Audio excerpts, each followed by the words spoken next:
in the whole world, we have a very special, I should not call it special, but nowadays I should call it special because everybody has so much time. Like people used to say that we do not have time, we are busy, we don't get time for family and all. So that's why I'm calling it special time. In the whole world, we are having this special time when we are stuck at home or we cannot travel anymore at any place. Many people, many different organizations, they are using this time in a good way. People are using this time to help others. People are using this time to promote their great activities. People are using this time to show what they have done in their life. So in the same series, Asia Pacific Model United Nations is organizing the Youth Talks.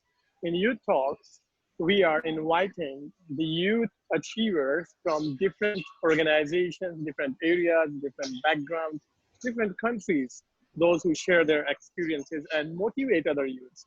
They have some stories to tell you. They have some projects to tell you.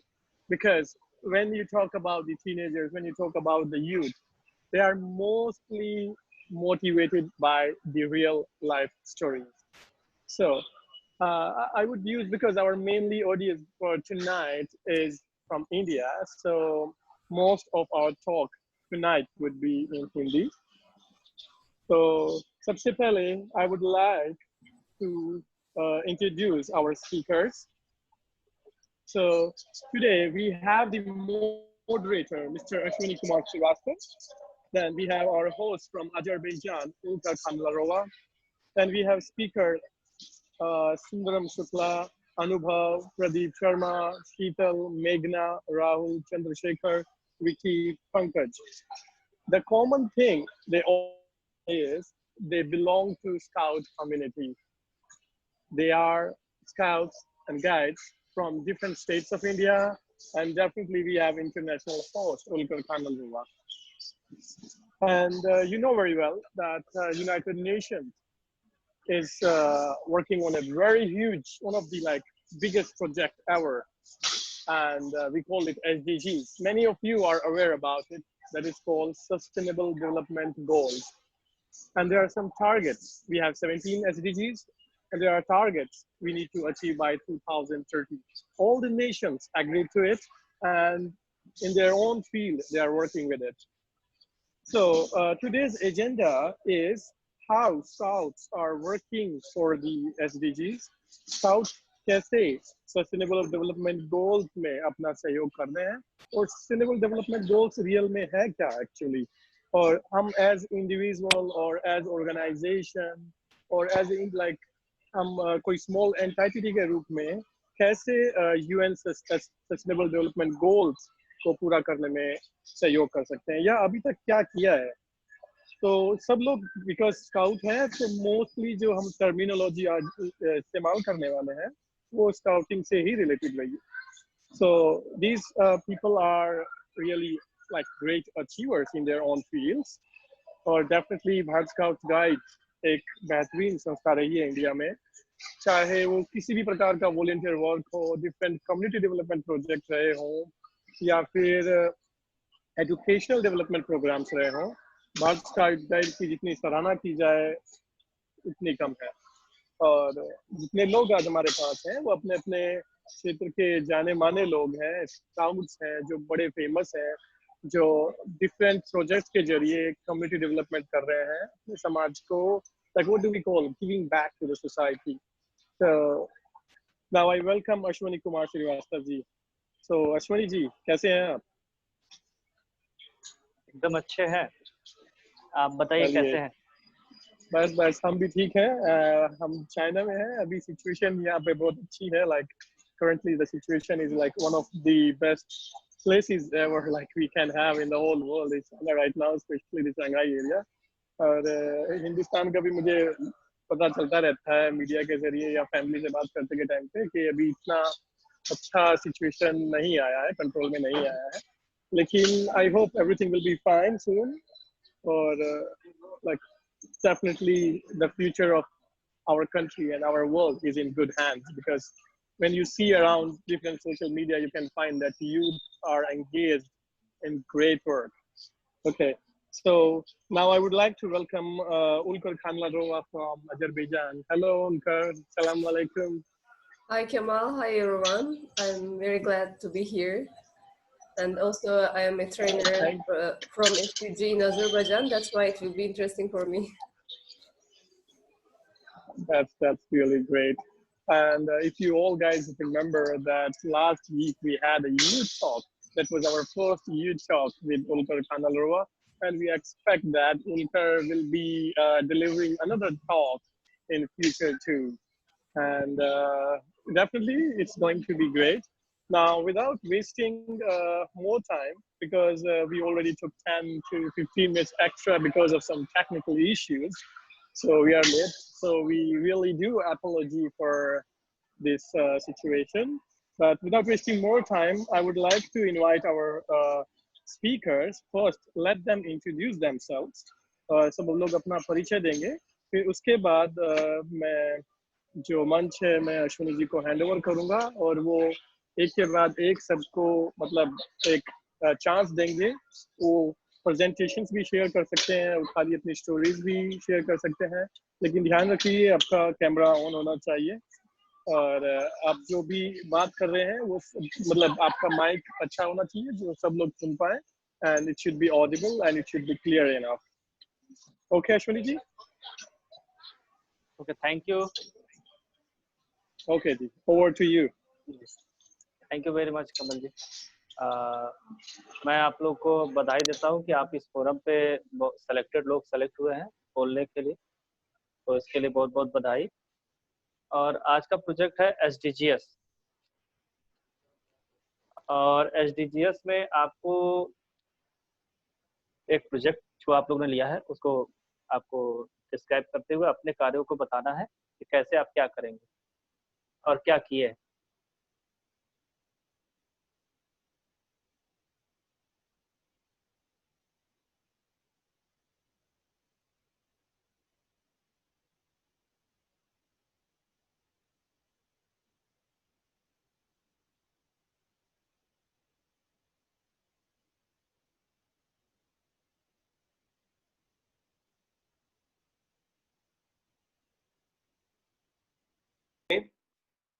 सबको कोई ना कोई loss हुआ है, ठीक है.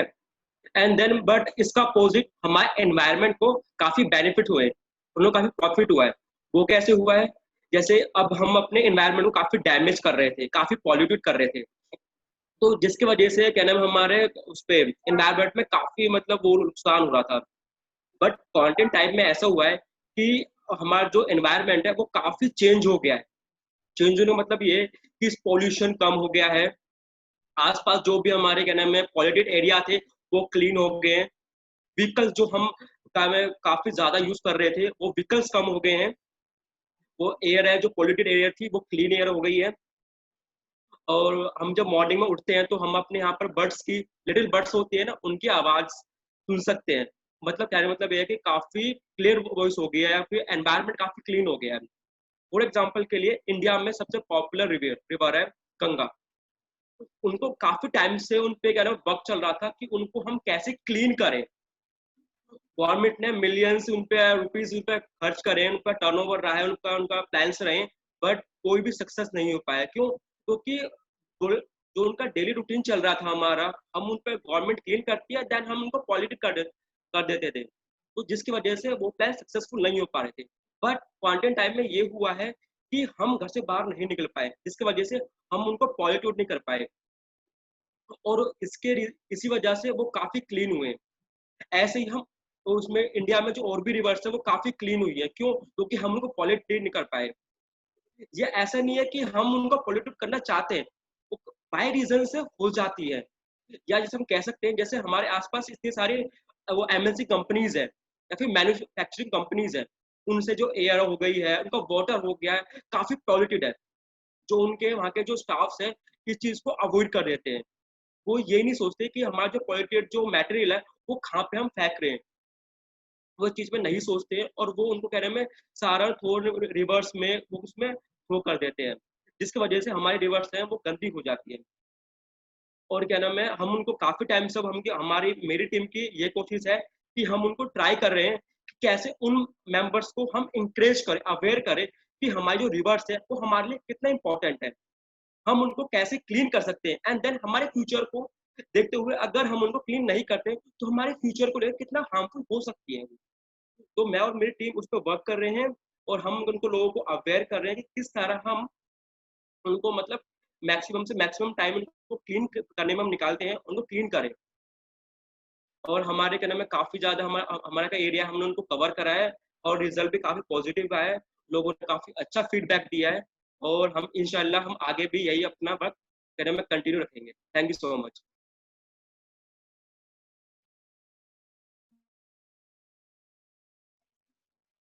Thank you very much Rahul ji. अब आपकी स्पीच अच्छी रही और उम्मीद करते हैं कि आप अपने कार्यों में आगे बढ़ते रहेंगे। अब मैं इनवाइट करना चाहूँगा सेकंड स्पीकर को, मेघना युराजू। मेघना, आई am Audible? Yeah. Okay, you start your speech. Good evening. I'm Meghna Yuraju from Karnataka. I'm Rajparaska guide and a ranger. मैं कर्नाटका से हूँ और मेरा टॉपिक है क्वालिटी एजुकेशन। क्वालिटी एजुकेशन बहुत इम्पोर्टेंट है और इंडिया में क्वालिटी एजुकेशन उतना नहीं है। लाइक छोटे छोटे बच्चों को काम करने भेजते हैं और क्वालिटी एजुकेशन बिल्कुल नहीं है। और क्वालिटी एजुकेशन में साउंड एजुकेशन होना चाहिए। लाइक एक इंडिविजुअल को कितना एजुकेशन मिलना चाहिए वो उनका राइट्स है एजुकेशन पाने का, वो राइट्स उन्हें देना चाहिए। और ये रिस्पॉन्सिबिलिटी है हमारा देश का, गवर्नमेंट का और लोगों के पास जो पैसे है, जिनके पास ज्यादा पैसे है वो फंड कर सकते हैं क्वालिटी एजुकेशन के लिए, जो अफोर्ड नहीं कर सकते। इंडिया में पॉवर्टी ज्यादा होने से क्वालिटी एजुकेशन बहुत सारे लोगों को नहीं मिल रहा है। इसलिए गवर्नमेंट और ज्यादा पैसे जिनके पास है वो फंड करके एजुकेशन दे सकते हैं लोगों को। और क्वालिटी एजुकेशन, सिर्फ एक क्वालिटी एजुकेशन होने से एसडीजी के बहुत सारे और पॉइंट्स भी हो सकता है। लाइक पॉवर्टी निकल जाएगा और लोग अपने ऊपर कमा सकते हैं और जेंडर इक्वालिटी भी बढ़ जाएगा। बहुत सारे स्लम्स में और रूरल एरिया में एजुकेशन उतना नहीं है और टीचर्स के भी क्वालिटी बढ़ाना चाहिए हमें, और उससे ज़्यादा क्वालिटी एजुकेशन हमें मिल सकता है। और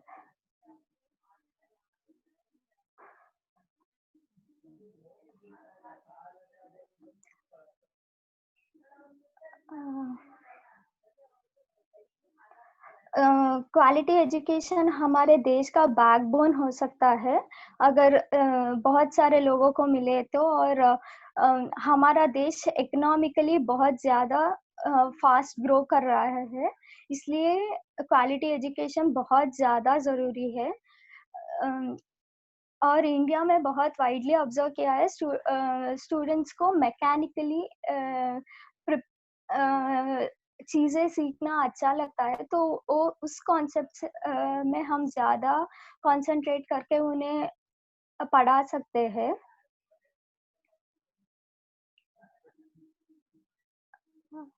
and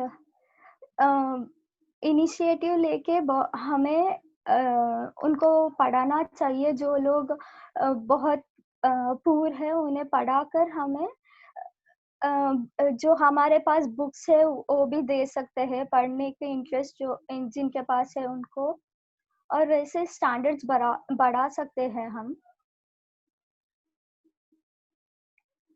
thank you. Thank you very much मेघना जी। हाँ। इनसे किसी को क्वेश्चन करना हो तो कर सकता है क्वालिटी एजुकेशन पे।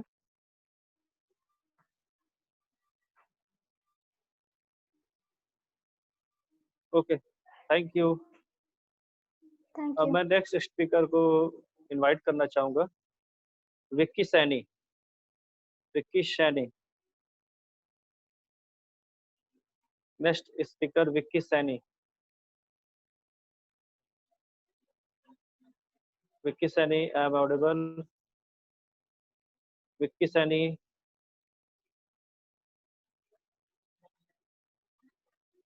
Vicky Saini. Hello, yes, sir. या स्टार्ट। Okay.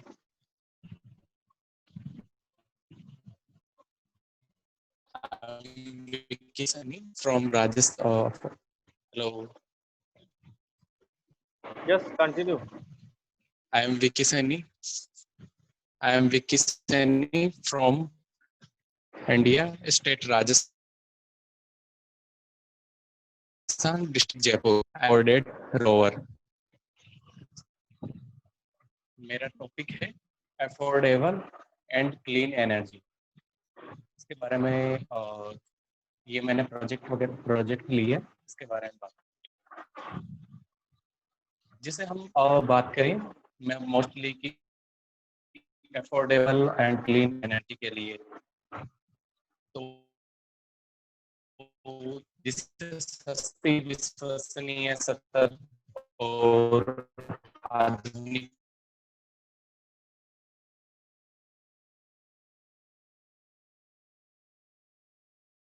ऊर्जा।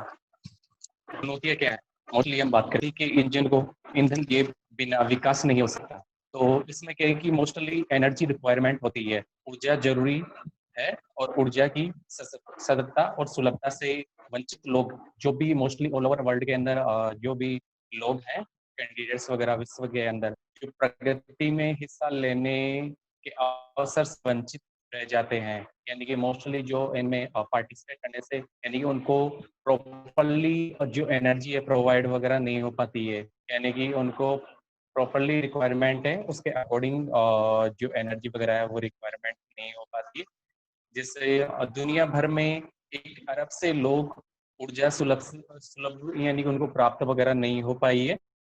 लगभग 30 अरब लोग यानी दुनिया की 41% आबादी के स्वच्छ ईंधन और रसोई के लिए टेक्नोलॉजी सुलभ नहीं है।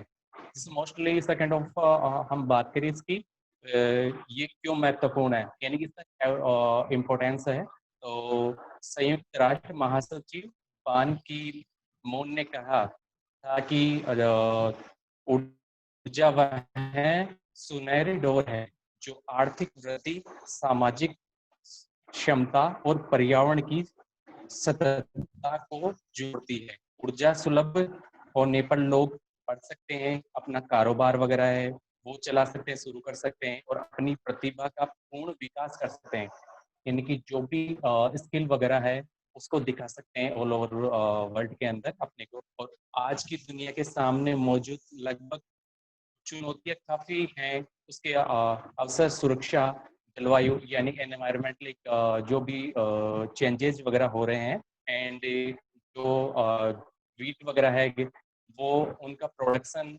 नौकरी या बढ़ती आमदनी में ऊर्जा की प्रमुख यानी कि भूमिका रही है इसकी।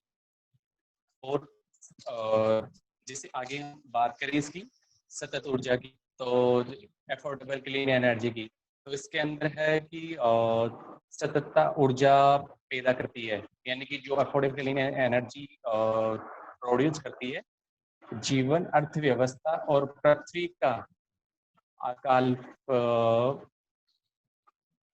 कायाकल्प करती है, एंड बिजली सुलभ होने पर स्वास्थ्य पर नापे जा सकने वाले खुशहाल में सुधार दिखाई देते हैं।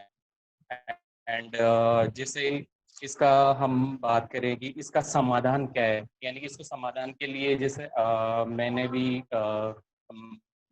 जैसे सोलर प्लांट्स वगैरह हैं, एंड जो मेरे यानी कि मैं राजस्थान स्टेट से हूँ, तो यहाँ पे जैसे एनर्जी रिक्वायरमेंट के लिए जैसे पवन चक्कियाँ भी काफ़ी चल रही है यहाँ पे। उसके थ्रू क्या है कि बिजली वगैरह उत्पन्न की जा रही है, और सोलर प्लांट्स हैं उनके द्वारा भी जैसे बिना पोल्यूट किए पॉल्यूशन के की एनर्जी वगैरह रिक्वायरमेंट हो रही है, यानी कि घरों के अंदर काम में ली जा रही है, बिजली वगैरह उससे बनती है उससे।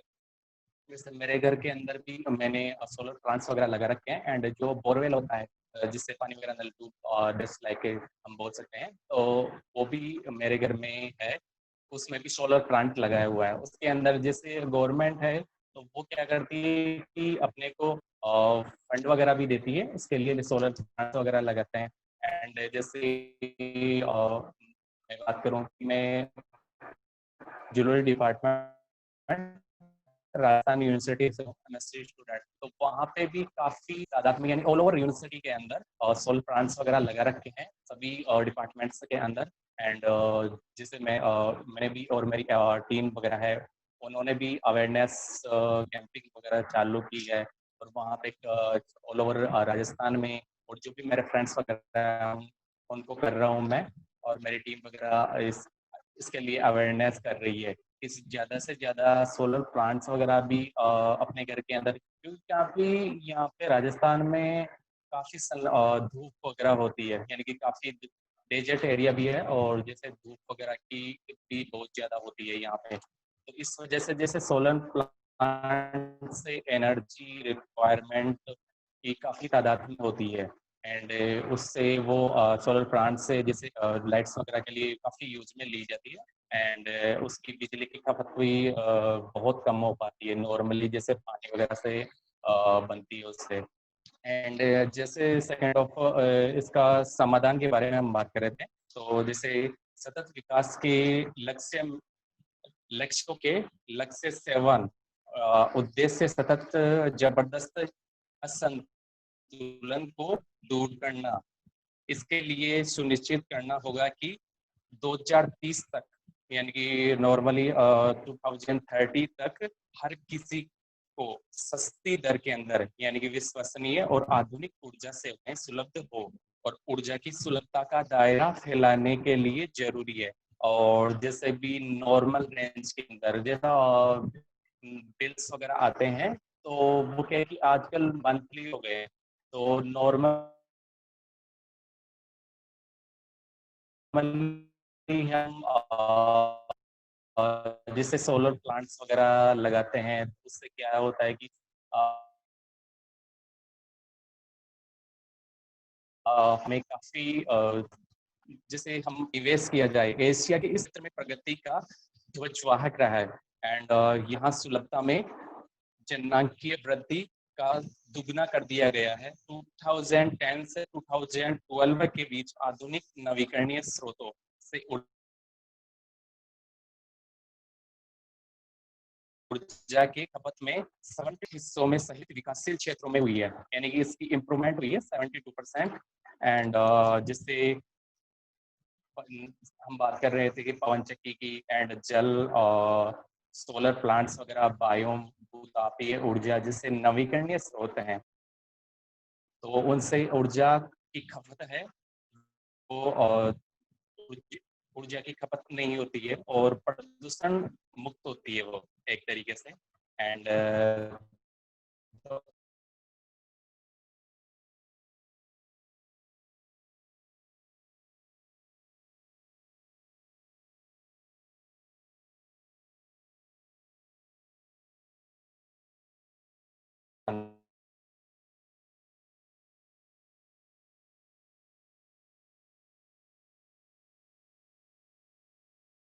ग्रिड से बाहर है मोस्टली हम बात करें तो।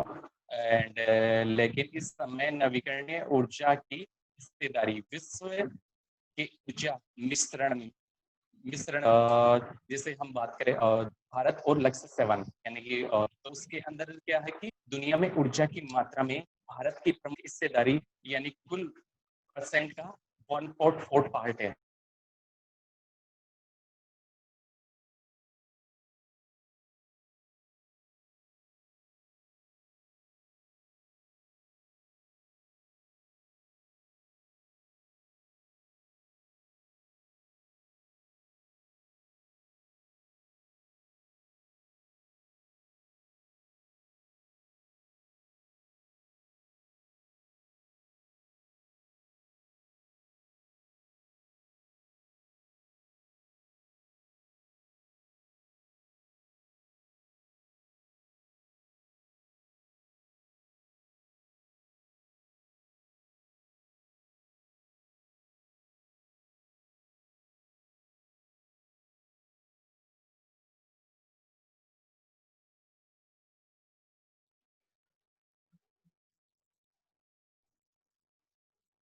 लगता है कुछ नेटवर्क इशू की वजह से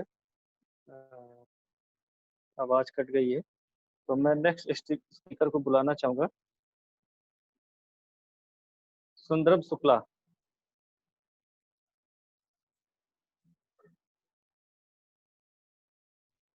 Sundaram Shukla. Okay, network issue इनका भी है ये। मैं अब बुलाना चाहूंगा Anubhav Srivastava. Anubhav Srivastava. Hello. Yes yes, start. Hello. Start कीजिए अनुभव। या स्टार्ट जी, कीजिए।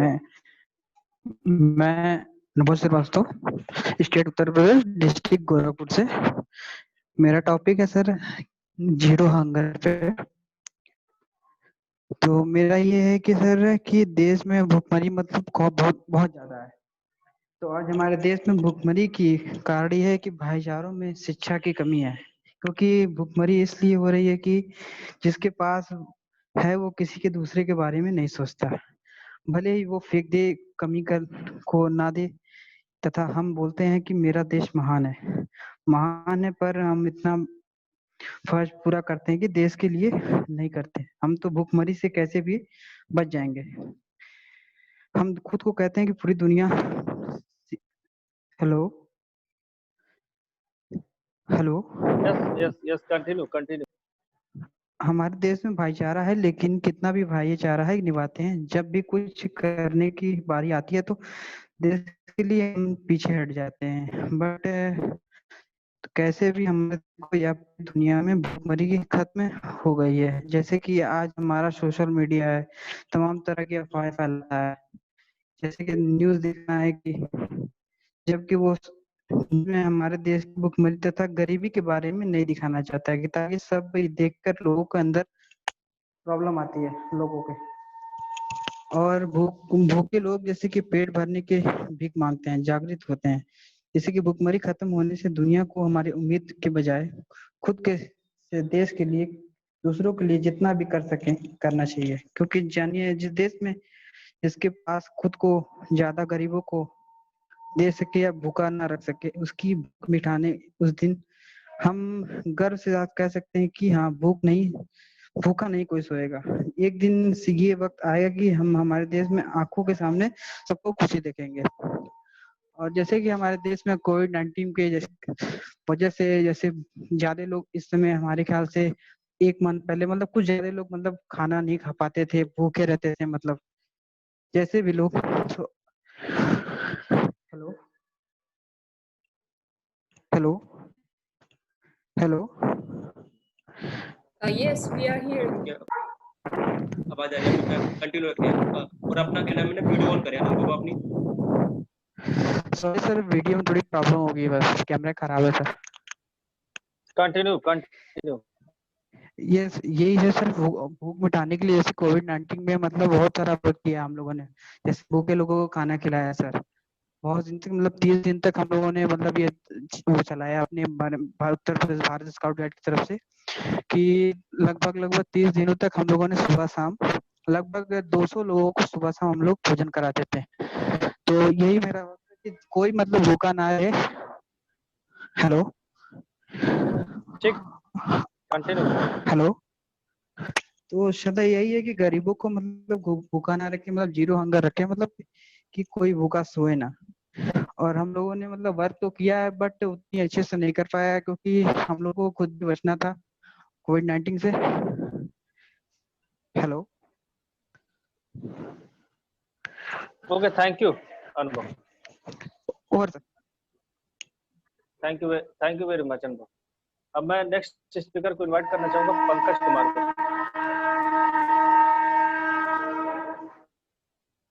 Pankaj Kumar, next speaker Pankaj Kumar ji. हाँ जी, क्या मुझे सुन पा रहे हैं अवनीश जी? जी जी, हेलो, कंटिन्यू कंटिन्यू मेरी कंटिन्यू। आवाज आ रही? Okay sir. Hello everyone, my self Pankaj Kumar, president over from India. हम फ्रेंड्स जोड़ रहे हैं APMUN के through, Asia Pacific model United nation के थ्रू यू टॉक पे हम लोग जुड़े हुए हैं। जिसके माध्यम से हम SDGs पे बात कर रहे हैं। SDGs क्या है? सस्टेनेबल डेवलपमेंट गोल, जिसके थ्रू 70 प्रोजेक्ट हैं। उसपे हम फ्रेंड्स ने मतलब टॉक्स, यूथ टॉक्स हैं, जो सभी ने अपना अपना एक गोल लिया हुआ है, प्रोजेक्ट है, जिसमें से मेरा प्रोजेक्ट है क्लीन वाटर एंड सैनिटेशन। इस पे बात करेंगे, जैसे कि हम बताएंगे आपको कि हमने किस तरीके से प्रकृति में और water purifier, clean water and sanitation पे काम कर सकते हैं स्काउट थ्रू। तो जैसे कि स्वच्छ जल जीवन में हमारे लिए बहुत जरूरी है ना। स्वच्छ जीवन वो क्या जल रहेगा तो हम स्वस्थ रह सकते हैं। और स्वच्छता वैसे ही हमारी पृथ्वी पर इतना पर्याप्त जल है कि हम स्वच्छता पे मतलब जल से दूषित जल से रहने मतलब स्वच्छ जल हमारे लिए अत्यंत आवश्यक है। जैसे कि हम देख रहे हैं कोरोना महामारी के दौरान हमारे इंडिया में क्या कहते हैं, देख रहे हैं कि लॉकडाउन 3 चरणों में जो लॉकडाउन हुए हैं हमारे, तो उन चरणों में जैसे लॉकडाउन हुए तो हमारे प्रकृति में कारखाने और कल कारखाने वगैरह जो बंद हुए 3 महीनों के लिए, उससे हमारी प्रकृति को बहुत फर्क पड़ा, जिसका हमारे जल जीवन पे भी बहुत फर्क पड़ा कि हमारी एटमॉस्फेयर बहुत क्लीन हुआ। ठीक है, एक जैसे हम जानते हैं नमामि गंगे का जो प्रोजेक्ट चल रहा है, उसको सैनिटेशन के माध्यम से, क्लीन वाटर एंड सैनिटेशन के माध्यम से हम जोड़े हैं अगर, तो उस पे सरकार ने बहुत काम किया। पर एक कोरोना महामारी से दो तरीके, एक कहीं ना कहीं फायदा हुआ है, तो दो चीजें, कहीं नुकसान और फायदे होते हैं हर चीज के पहलू। तो एक उसका फायदा ये हुआ है कि हमारी प्रकृति और सौंदर्य बहुत स्वच्छ हुआ। दूसरी ओर बड़े अत्यंत दुख के साथ कहूंगा कि ये इतनी वैश्विक महामारी है जिसके कारण लोग मर रहे हैं, लेकिन फिर भी ये कहीं ना कहीं इसका पॉजिटिव भी इफेक्ट आया है हमारी प्रकृति में। इसी कारण हमें क्लीन वाटर की और सैनिटेशन, जैसे हम नमामि गंगे प्रोजेक्ट चलाते, इतना पैसा प्रोजेक्ट पे लगाते हैं और कार्य करते, फिर भी वो काम नहीं हो पाए जो हमारे क्या कहते हैं इस कोरोना दौरान में हो गए। 3 महीने के लॉकडाउन के पीरियड में जो हम लोगों ने देखा है, उसमें हमारा वाटर प्योरीफायर और एटमॉस्फेयर पर बहुत फर्क पड़ा है। तो हम इसी के साथ कहना चाहेंगे sir. Thank you sir. Hello hello Avneesh ji, hello Yes, yes. Hello, क्या सुन पा रहे Awanish ji? Hello ji,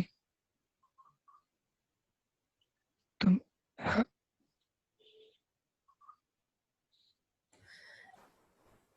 Yes, hello Pankaj, continue, please. जी मैम।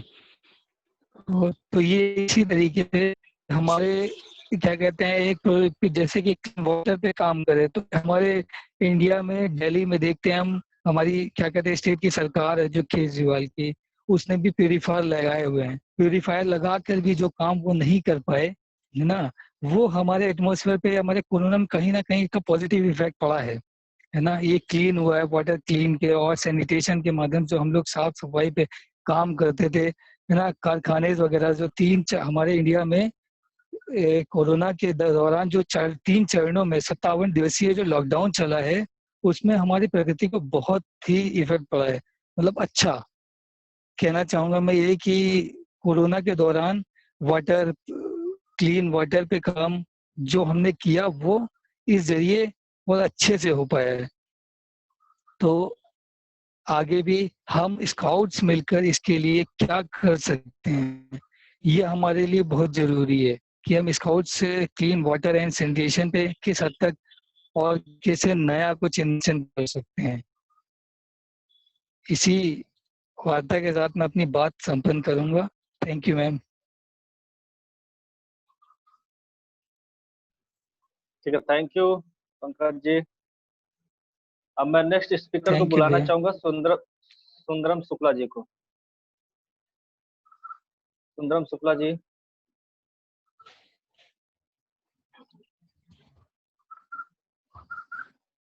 सुंदरम शुक्ला जी।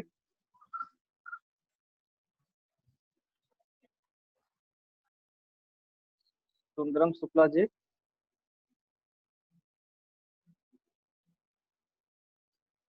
सुंदरम शुक्ला जी यदि हमारी आवाज जा रही हो तो अनम्यूट करके, हेलो, अनम्यूट करें सुंदरम शुक्ला जी।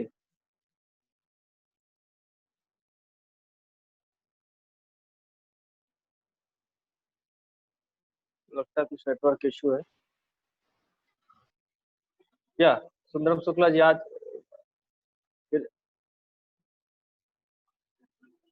सुंदरम शुक्ला जी अनम्यूट करें, ये हमारी आवाज जा रही है। Hello hello hello hello yes yes yes, hello. हाँ yes, yeah you are unmute. Okay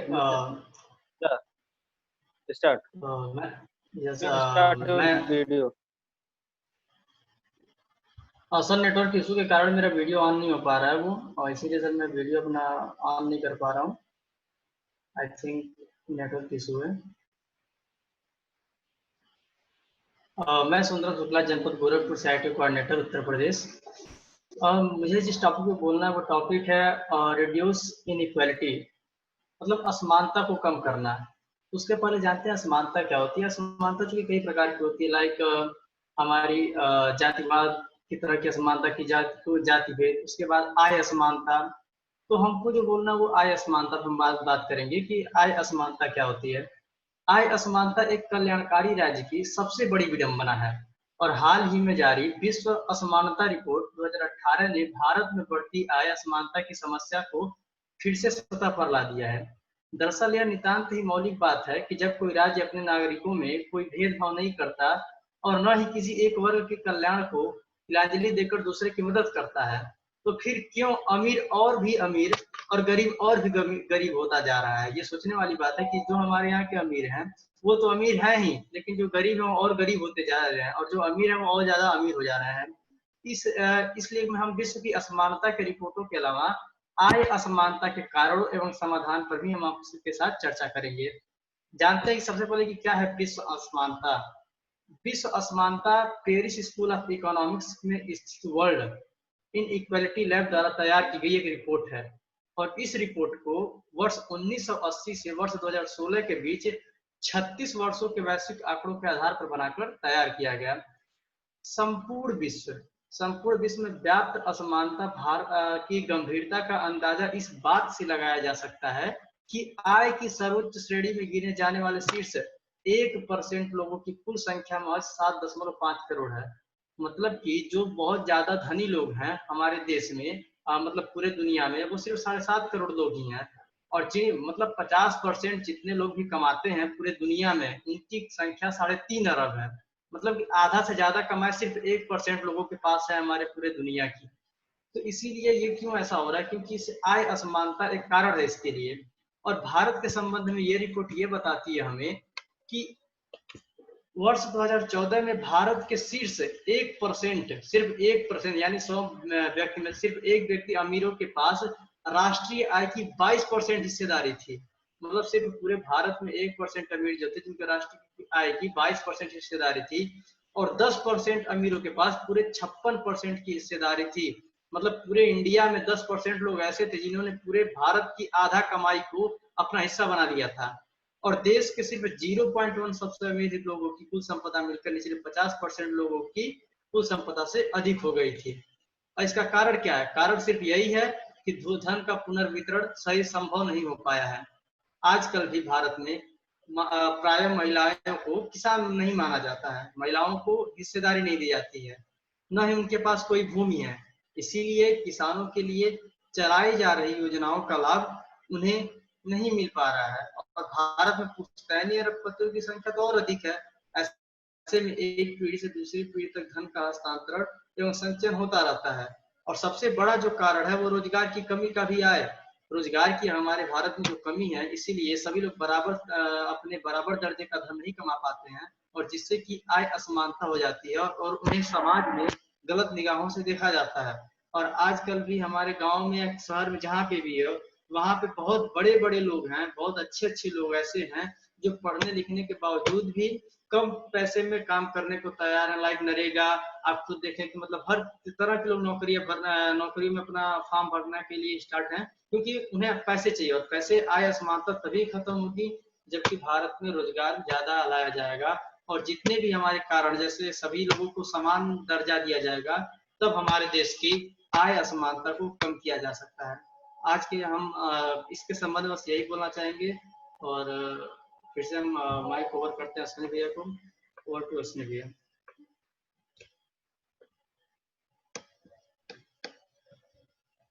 thank you very much Sundaram ji. Thank you sir. Hello, thank you very much. Over to Uliya. Next speaker I think network issue है, तो I think join कर रहे हैं, तो next speaker को मैं बुलाना चाहूँगा।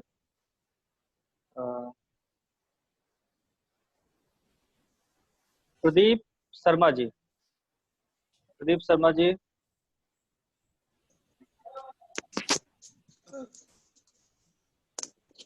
हेलो। प्रदीप शर्मा, हमारी आवाज जा रही हो तो कंटिन्यू, अपने टॉपिक को कंटिन्यू कीजिए।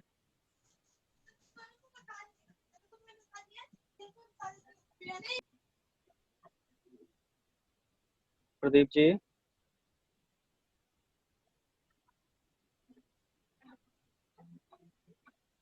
प्रदीप शर्मा जी। वेट करो अश्विनी, आवाज नेटवर्क, मुझे लग रहा है नेटवर्क का कुछ इशू है। 2 मिनट रुको।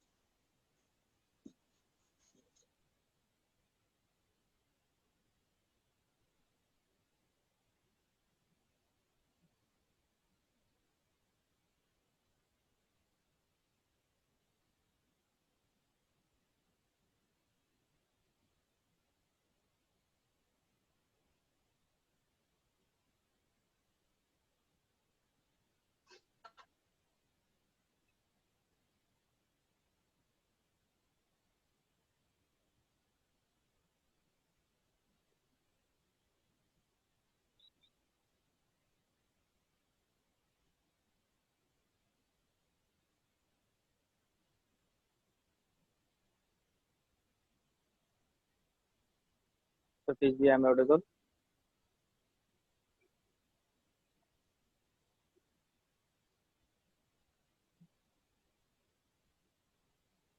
Pradeep Sharma ji, I am Audible?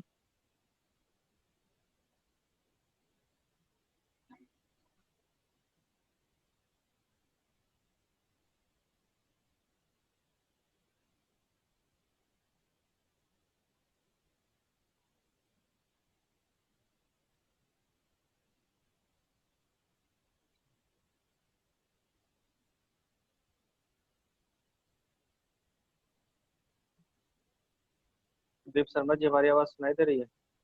Ashwini, please wait some time. Actually, I have a network problem. Give me some time. Okay, okay, okay. Over to Ulia. Yes. Just continue to motivate my speakers. That's very pity that I can understand what they are talking, but Indian people they are using also English words, and sometimes I get what they are talking. But I think that in their scouting, Discuss your Indian trip. I think that they are like us, running trainings on SDGs on their own groups. Yes. Yes. And all they are leaders or not leaders? All of this is a scout, rover, and like that leaders. Yeah, because it's a very important topic, and 17 goals. Then they can work on it so far. What's the experience of the Indian trip? I think December, I think, right? Your Indian trip, December. Yes, yes. Right. Right. Yeah, discuss what's the experience. Yes. How do you feel in India? I also have so many friends that they are working on SDG. They are not scouts, but In India, SDG is very popular topic for works and for scouting, I know. What's about India? It's amazing. I am planning to travel again. We are waiting. Inshallah.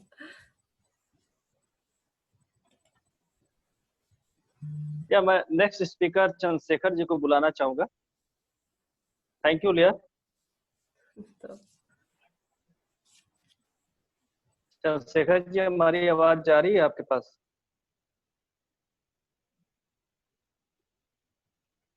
Chandrashekhar ji, Chandrashekhar ji, हमारी आवाज आपके पास जा रही है? I am audible? हाँ जी, हाँ जी. हाँ, तो प्लीज स्टार्ट करें. Wait wait wait wait.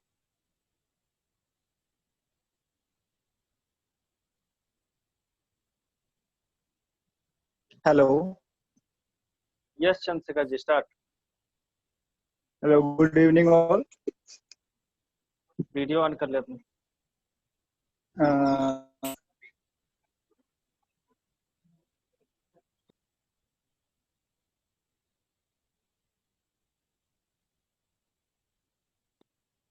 Continue Chandrashekhar ji.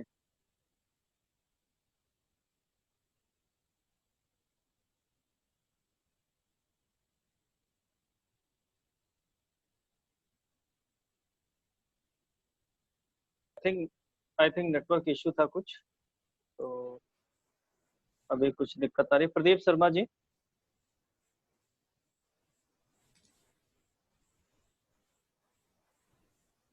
Pradeep sir. Maybe we can Hello. go to another speaker. Hello. या continue Pradeep Sharma ji.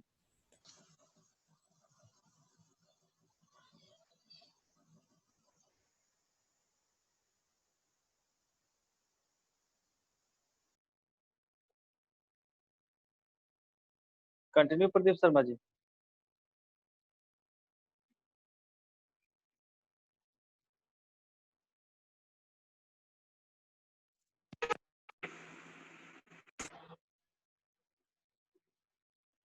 I think Pradeep Sharma ji का कुछ नेटवर्क इशू है.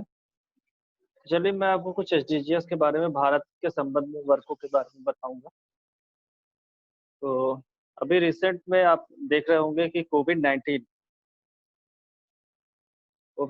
के संबंध में तो आप सब लोग जान ही रहे होंगे. आई थिंक अप्रॉक्स हर एक कंट्री में महामारी घोषित हो चुकी है और WHO ने भी इसे महामारी घोषित किया है. तो हम अब भारत के संबंध में आप देखे होंगे कि हर तरीके से सरकार से ज्यादा यहाँ पे जनता ने मदद किया है, पीपल ने मदद किया है, कॉमन पीपल ने, लोगों की. और हर एक एनजीओ एंड स्वयंसेवी संस्थाएं जितनी भी हैं, और कुछ लोग तो अपने ही आगे बढ़ के सामने आते हुए मदद किए हैं. और हर तरीके का, हर लोग अपने स्तर से जहाँ तक मदद हो सकता है वहाँ तक उन्होंने किया है. और उम्मीद करते हैं कि सारे लोगों ने इसे देखा भी होगा.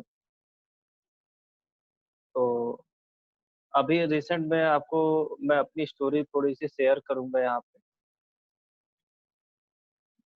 जब मैं कोविड-19 के हमारे यहाँ भारत में 22 मार्च को जनता कर्फ्यू लगा था. उसके बाद लॉकडाउन 23 से लगा था.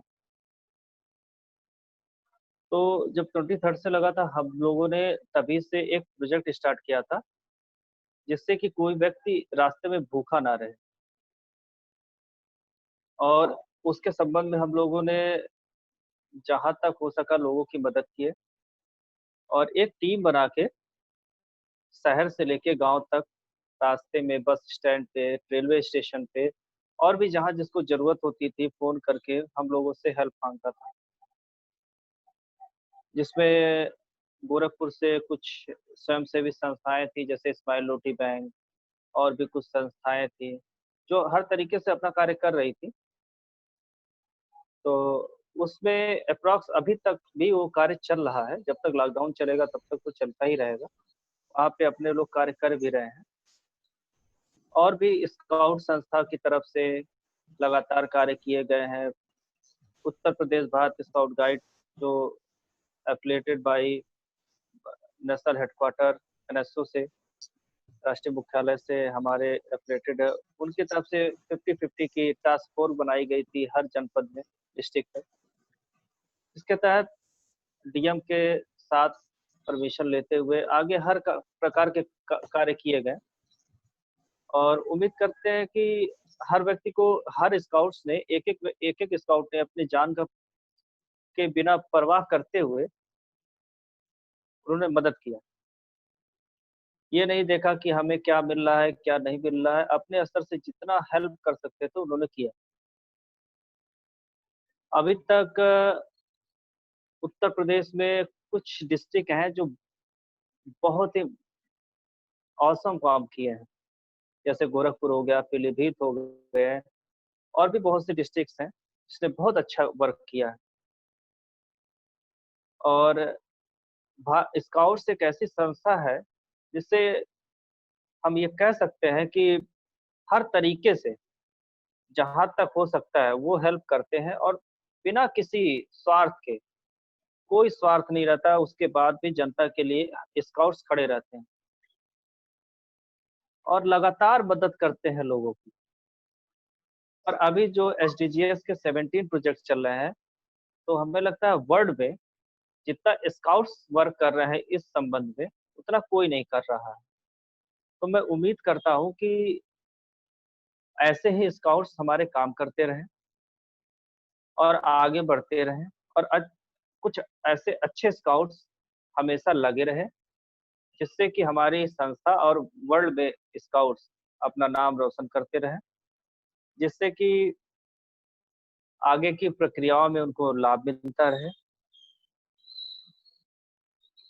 और ऐसे दूसरे विश्व युद्ध में मैं आपको बताना चाहूँगा, लॉर्ड ब्रेन पावेल ने जैसी मदद की थी, उस तरह मैं ये बार कह सकता हूँ कि इस बार पूरे विश्व ने कोविड-19 में स्काउट्सों ने मदद की, और वेडन पावेल के उद्देश्य को चितार्थ किया है। तो मैं नो डाउट इसमें 1% भी शक नहीं है कि मैं इसमें कोई भी संदेह रखूं कि जितना काम इस बार स्काउट्स ने किया है उतना किसी ने नहीं किया। और हमारे गृह मंत्री अमित शाह ने भी हमारी संस्था की तारीफ की है और कहा है कि जहां तक हो सकता है वहां तक हम आपकी मदद करेंगे। सारी प्रक्रियाओं में हम स्काउट्स को भी रखेंगे कि आगे की जितनी भी कार्यक्रम हो उसमें स्काउट्स बढ़ चढ़ कर हमारी मदद कर सके और हमारे वॉलेंटियर्स के रूप में कार्य कर सकें। तो नेशनल हेडक्वार्टर इस पे अपना कार्य भी कर रहा है, और भी बहुत से प्रोजेक्ट हैं जिसपे यूथ के लिए बनाए गए हैं, लगातार नेशनल हेडक्वार्टर करा रहा है। और यूथ फोरम के संबंध में हर डिस्ट्रिक्ट, हर स्टेट अपने अपने कार्यक्रमों को ऑनलाइन कर रहा है, जिससे अब एक डिजिटल स्काउटिंग भी हम कह सकते हैं कि चालू हो गई है। और इसका भी एक मुहिम चल चुका है हर जगह, चाहे वो नेशनल हेडक्वार्टर हो, चाहे स्टेट हेडक्वार्टर हो, चाहे वर्ल्ड हो, चाहे एशिया पैसिफिक हो। आज हर व्यक्ति डिजिटल मीटिंग कर रहा है, डिजिटल हर एक इवेंट्स करा रहा है।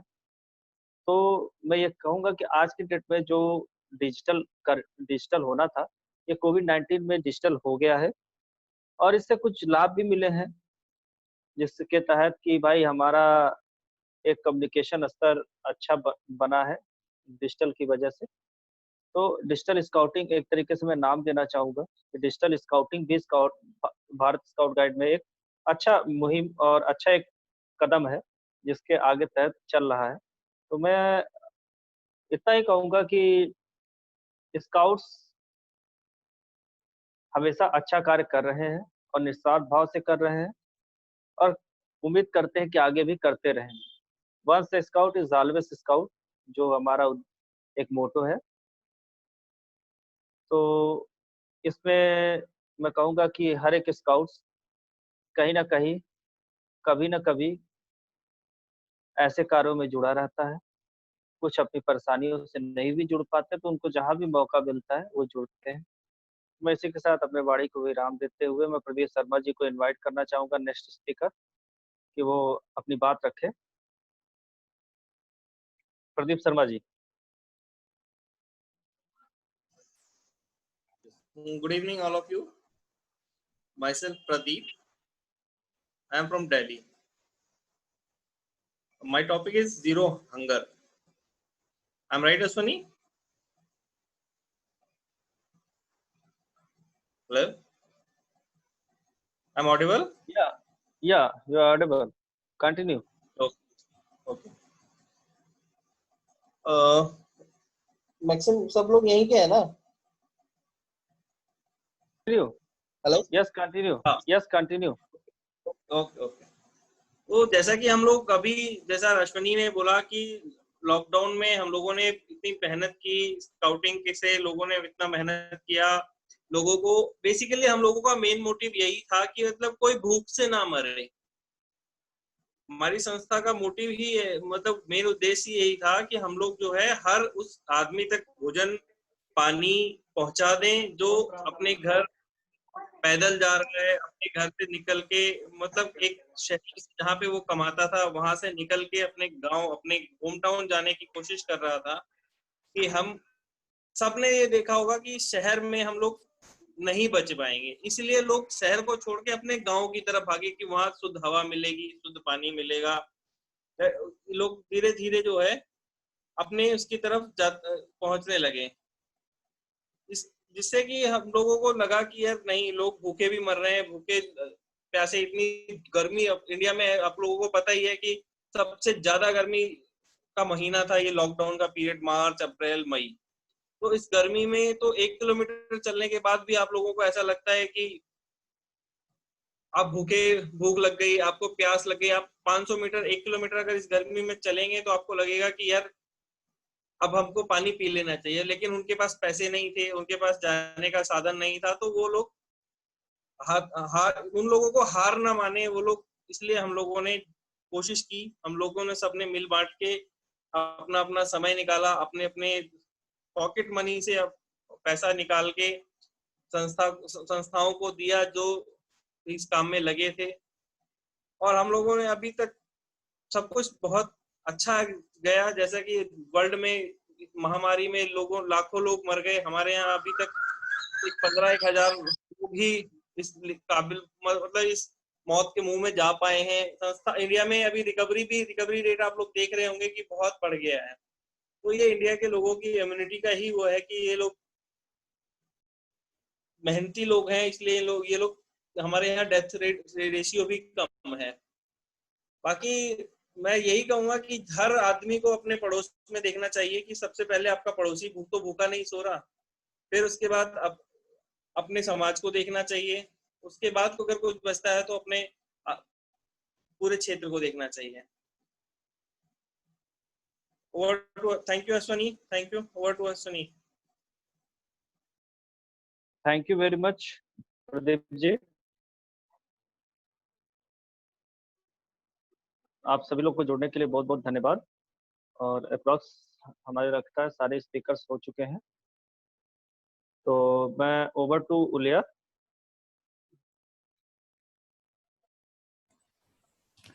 Yes. Yeah, last speech is yours. Then end the meeting. It was the last speaker, yes? Yeah, you are the last speaker. Oh, okay. Thank you very much. First, Kemal and Ashwani, that they are giving chance to us, the young people, to attend in this production to give their webinars and talks about their topics. And I think that, as I said, the SDG is one of the most important topics, and we will record this webinar, and I think everybody can watch this after the live posting. And I hope all the Indian Scouts will join and look through that what they are talking as a leaders or as a scouts, what they can do as a SDG programming. And thanks for all the speakers that they spend their time and give the topic, talks on this topic. Ulia. Yes. Pankaj just raised the hand. Please speak the Pankaj. Pankaj, speak.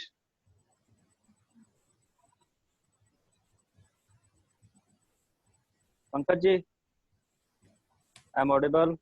You raise the hand.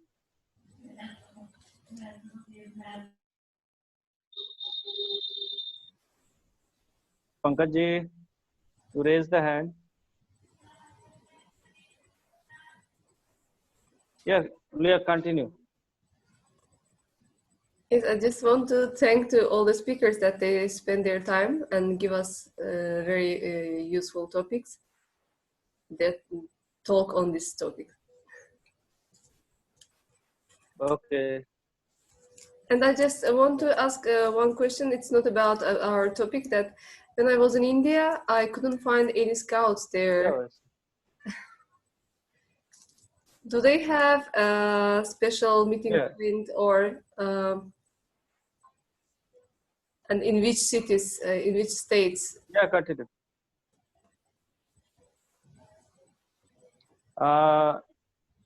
Pankaj Kumar is from Uttar Pradesh.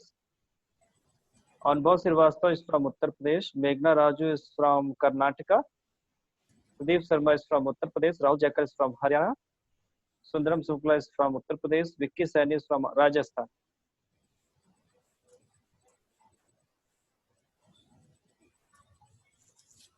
Ashwani, please count me in Delhi also. Yeah. So, sorry, sir. Pradeep Sharma is from Delhi and Uttar Pradesh both. Thank you.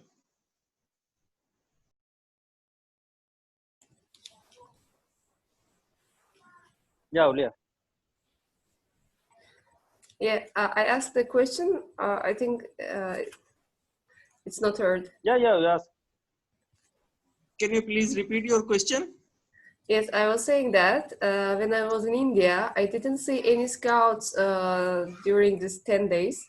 And my question is that, is there meeting points for scouts then, and which states is mainly involving, or do they have a big building or office for scouting?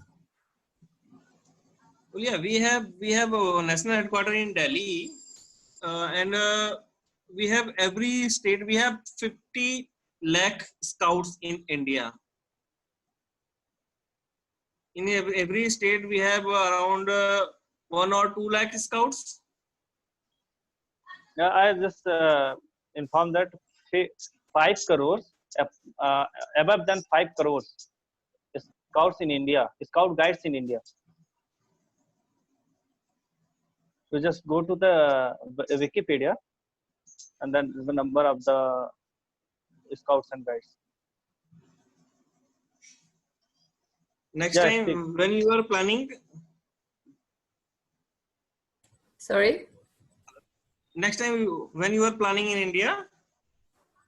I don't know yet, because it's, as you know, it's pandemic. Don't worry, we'll arrange a large gathering for you. Don't worry, my team is managed. Don't worry, Ulia. I again say that, you just inform me when are you coming in India, then I'll manage everything. Thank you. Our scout team will hijack you on the airport. Thank you very much.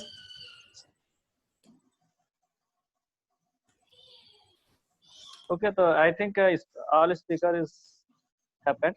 Yeah, Adnan Hasmi is, I think, Adnan Hasmi ji.